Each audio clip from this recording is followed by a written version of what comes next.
Още един проблем, с който се сблъскахме в гостилница Трите госби, бяха изпечените стъкла. А особеното беше, че всяко е различно и е само за себе си.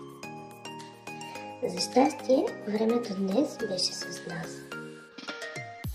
Верен на стила си и с тази задача се заехме сами.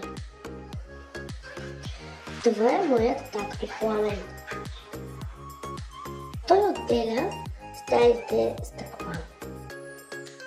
Разбира се, досегашните стъклопакети не искаха да се дадат без бой,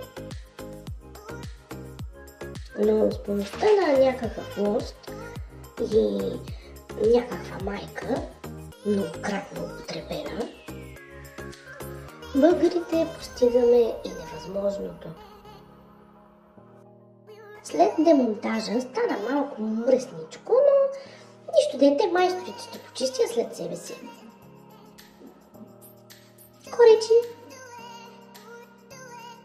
След като с вече старите и грозни стъкла ги няма, е време за монтажа на новите.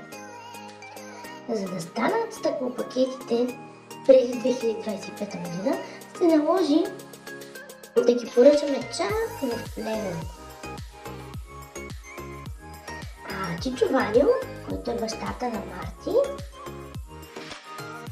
беше така любезен да ги докара лично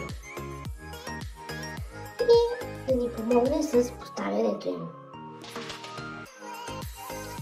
Много сме благодарни за това. Финалните штрихи и разликата е огромна. Внимавайте да не се блъснете в стъклата и